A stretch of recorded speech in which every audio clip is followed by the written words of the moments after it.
अस्सलाम वालेकुम कैप्रिकॉनियंस, मैं हारिस अज़मी प्रोफेशनल एस्ट्रोलॉजर आपकी खिदमत में हाजिर हूँ इस हफ्ते की एस्ट्रोलॉजिकल रिसर्चेस के साथ। ये अप्रैल का पहला हफ्ता है, रमज़ान अपनी पूरी रानाइयों पर है। इस हफ्ते ये जो 1 अप्रैल से लेकर 7 अप्रैल के दरमियान टाइम आपके सामने आएगा। इसमें फुल मून हो जाएगा, रमज़ान का पूरा चाँद 6 अप्रैल को। एंड दैट मीन्स कि आधा रमज़ान भी गुजर चुका होगा, 12, 13 और 14वां रोज़ा इन्हीं तारीख़ों पर होगा। फुल मून हमेशा ही ह्यूमन नेचर में एक नया पैशन क्रिएट करता है। आपके लिए ये वाला फुल मून आपके ब्लेसिंग्स की वजह बनेगा। अल्लाह ताला की तरफ से फुल मून में जो नई तब्दीलियाँ आती हैं मूड में, प्लान्स में, वो पैदा होंगी एंड फिर खैर और बरकत के साथ होंगी। तो ये एडवांटेजेस आपको अलग मिलेंगे। तो ये एक इवेंट था। दूसरा इवेंट क्या है, मरकरी 3 अप्रैल को एक नए एंगल पर चला जाएगा। ये बात तो आपको पता ही है, angles means a new area of performance for a certain star. जैसे एक एरिया में वो ट्रांजिट करता है 30 डिग्री पर, उसमें एक ही जैसा मूड होता है, उसका एक ही तरह के फ़ायदे देता रहता है, तो उसको हम एक एंगल कहते हैं। फिर वो जब नए एंगल पर जाता है तो वो नई तरह का कोई फ्यूल, नई तरह का कोई बिहेव करता है, तो फिर हम उसे नेक्स्ट एंगल कहते हैं। वो हाउस भी उसे ही कहते हैं, एंगल भी उसे ही कहते हैं, कुछ लोग और भी उनको नामों से कहते हैं, but that means a new behaviour. Orbital movement में दायरे में कोई चीज़ घूम रही है तो दायरे के कोई एंगल तो होते नहीं, हम लोग उसे 30 डिग्री एंगल पर डिस्ट्रीब्यूट कर लेते हैं। जैसे आप सूरज को देखते हैं, जैसे सूरज फजर के वक्त वही सूरज होता है लेकिन बिहेवियर डिफरेंट होता है। फिर 30 डिग्री 9-10 बजे वो एक और एंगल पर आता है, उसका बिहेवियर बदल जाता है। फिर 12 बजे बिल्कुल सरों पे आ जाता है बिहेवियर। फिर 4 बजे तक उसका और बिहेवियर है, फिर शाम का बिहेवियर है, फिर रात का बिहेवियर है। वो एक ही एंगल, एक ही प्लैनेट है जो मुख्तलिफ एंगल पर बिहेवियर्स बदलता जाता है, उसे कहते हैं ऑर्बिटल मूवमेंट्स। इसी तरह ये मरकरी आपके 5th एंगल पर आने लगा है and this is maximum for the Capricornians for the short term period. Mercury यहाँ 23-24 दिन के लिए आएगा। तो 5th एंगल पर इसके जनरल एडवांटेजेस भी बयान करता हूँ, स्पेशल एडवांटेजेस भी बयान करता हूँ एंड फिर इनडायरेक्ट एडवांटेजेस भी बयान करूँगा, लंबे हैं। General advantages, mind skills general है, सभी को पता है। जो लोग भी मरकरी को रीड करेंगे, friendly Mercury is always creating mind skills, concentration, vocal ability, public image, explanations, documentation, trend setting, accuracy in the plans, vision broad होना, ये सब जनरल एडवांटेजेस हैं। ये सिर्फ कैप्रिकॉन को नहीं मिलते, सारे ही स्टार्स को मिलते हैं। वो कैप्रिकॉन को जो स्पेशल मिलने वाले वो ये कि कैप्रिकॉन के लिए मरकरी उनके 6th एंगल का रिप्रेजेंटेटिव है। जब भी कभी अच्छा होगा माइंड हेल्थ अच्छी हो जाएगी। एक माइंड परफॉर्मेंसेज हैं, वो स्टैमिना ऑफ माइंड कहलाता है। एक वो भेजा जो यहाँ पर काम कर रहा है उसकी हेल्थ अच्छी हो जाती है। अगर उसमें कुछ कॉम्प्लिकेशन थी, आपने उसे सही नहीं रखा, अच्छा खाया पिया नहीं, लाइफस्टाइल अच्छा नहीं अपनाया, तो वो अच्छा होने लगता है और प्लेजेंटली भी परफॉर्मेंस भी अच्छी देने लगता है। दूसरा, इसकी वजह से क्योंकि ये 9th एंगल का रिप्रेजेंटेटिव है तो एजुकेशनल एक्टिविटीज़ इंक्रीज़ कर जाती हैं, लर्निंग एबिलिटीज़ इंक्रीज़ कर जाती हैं, टीचिंग एबिलिटी इंक्रीज़ कर जाती हैं, ड्रीम्स सच्चे आने लगते हैं। This is unique research. हाँ, जब मरकरी अच्छे एंगल पर हो तो ख्वाब सच्चे आते हैं, मोस्टली सच्चे होते हैं या रियलिटी पर मबनी होते हैं। ऐसा नहीं कि वैसा इवेंट होगा, दैट मीन्स के कोई रूल समझ आ जाएगा या कुछ अंदर चेंजेस आएंगे। कोई इवेंट आपने ख्वाब में देख लिया और उस इवेंट ने आपकी ज़ात पर बड़ा गहरा असर छोड़ा और आप कोई गलत हरकत करते थे, कोई गुनाह करते थे या कोई आदत बुरी थी, तो वो सेटल डाउन हो गई आपको उस मैसेज की वजह से। तो ये भी सच्चा ख्वाब कहलाता है। एंड वो वाले ख्वाब तो सच्चे होते ही हैं, जो ख्वाब में दिखाया गया और उसकी ताबीर के मुताबिक आपकी ज़िंदगी में हो गया, वो तो सच्चे ही हैं। और उसके तो कई एग्जांपल्स कुरान में भी।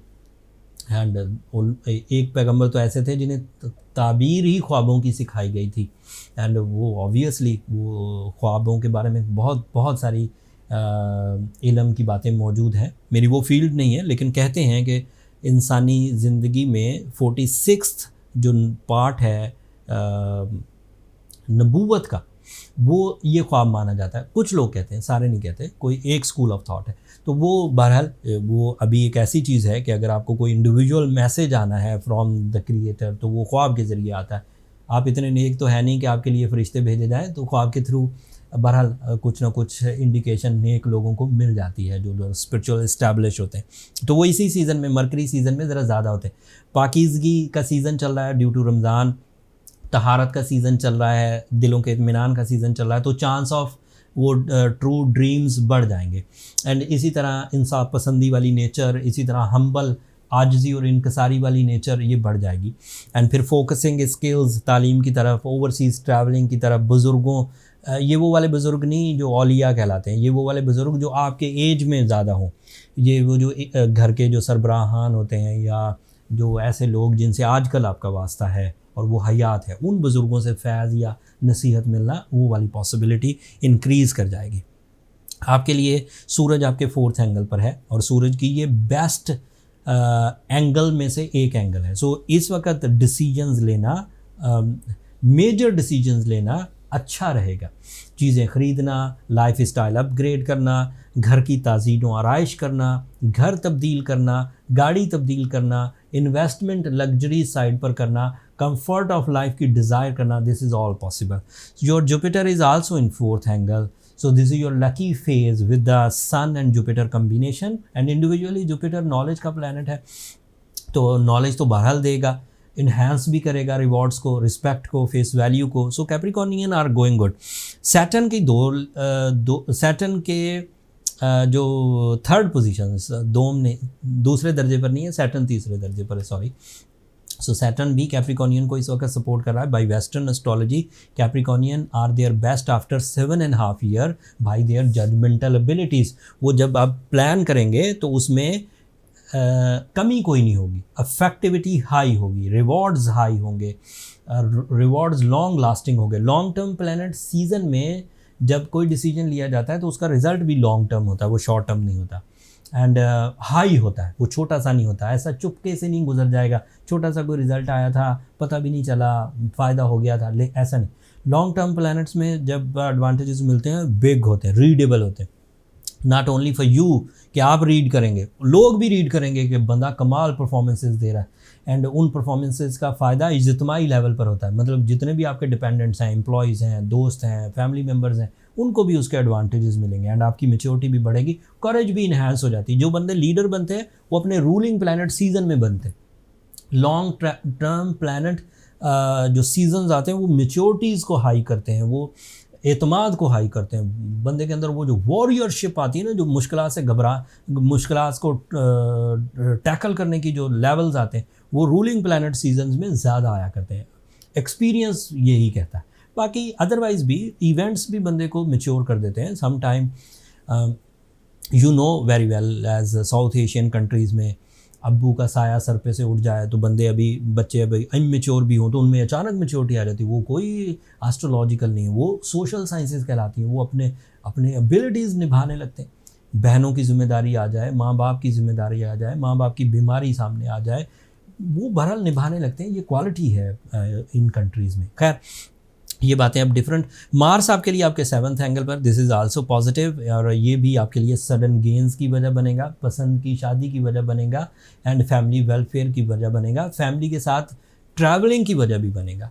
And Mars is also responsible again for the luxury life. ये आपके 4th एंगल का रिप्रेजेंटेटिव भी है। सो 4 जगह पर शहादतें मिल रही हैं कि आपकी लाइफ में लग्जूरियस डेवलपमेंट आ रही है। सूरज की वजह से 4th एंगल पर, जुपिटर की वजह से 4th एंगल पर, मार्स की वजह से 4th एंगल पर। 4th एंगल रिप्रेजेंटेटिव है, 4th एंगल पर नहीं है, 4th एंगल पर आपको रिप्रेजेंट कर दो। सो 3 शहादतें हैं जिसमें आप लग्जरीज़ की तरफ जा सकते हैं। अगर 3 प्रेडिक्शन, बेसफुल प्रेडिक्शन मुयसर हों तो लग्जूरियस डिसीजंस लिए जा सकते हैं, उसमें कोई प्रॉब्लम नहीं आएगी।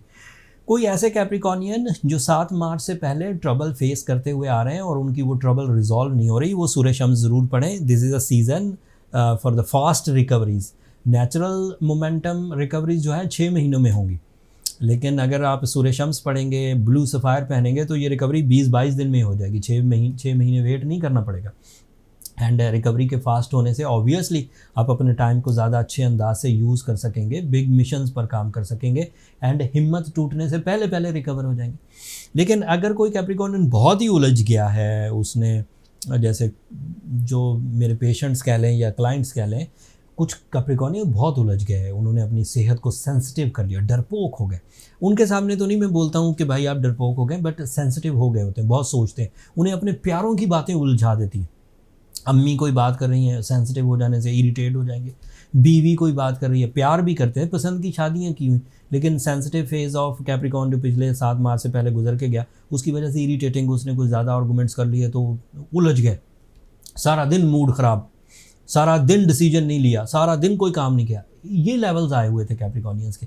उस तरह की सिचुएशन हो और कवर ना हो रही हो तो फिर पर्सनल कैलकुलेशंस की तरफ जाइए, फिर ये जर्नल रेमेडीज़ से रिकवर नहीं होगा। पर्सनल कैलकुलेशंस के लिए ये नंबर नीचे चलते रहते हैं, उन पर रब्ता करके आप अपने लिए टाइम ले सकते हैं। वो फ्री फोरम नहीं है, लेकिन उस पर रब्ता करने से जो इश्यूज़ हैं, जो नेक्स्ट लेवल ऑफ ट्रीटमेंट्स हैं, जो हमने पिछले 23 सालों में दरियाफ्त किए, एक्सपीरियंस किए, वो फिर नेक्स्ट लेवल से ही रिजॉल्व होते हैं। इरिटेशन को रिकवरी मिल जाती है, लेकिन अगर आप उसे नेचुरल फ्लो पे छोड़ेंगे टाइम कंज्यूमिंग होता है, क्योंकि इरिटेशन रोज़ आएगी, थोड़ी सी आप रिकवरी करेंगे, ज़्यादा इरिटेट हो जाएंगे, फिर वो नीचे चले गए आप। या तो आप मुसलसल खुश रहें, मुसलसल खुश रहने से रिकवरी होती जा रही है, तो 6 महीने नहीं लगेंगे, 3 महीने में ठीक हो जाएंगे। लेकिन 2 घंटे आप खुश रहे, फोर्सफुली आपने अपने आप को खुश रखा, फिर किसी ने कोई बात बोल दी, फिर उलझ गए, तो वो जो 2 घंटे की खुशी से कोई केमिकल रिएक्शन माइंड में हुए तो वो फिर उलझ के रह गए।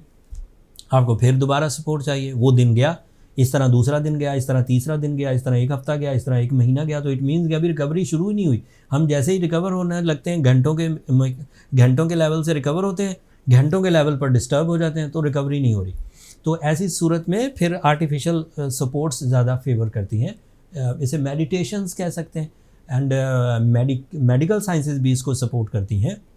वो भी बंदे को रिलैक्स करने के लिए आर्टिफिशियल वो देते हैं, वो मेडिकल साइंसेज की प्रिस्क्रिप्शंस हैं। मैं उसका एक्सपर्ट नहीं हूँ, इसलिए उस पर कोई राय भी नहीं दूंगा। On the behalf of Capricornian nature, this is ideal time for the big missions. हाँ, जर्नल मिशंस पर काम मत करिए, 2 वक्त की रोटी ये वो वाले टाइम नहीं है। इस बड़े मिशंस पर काम करिए, मकासद ज़िंदगी जिसे कहते हैं।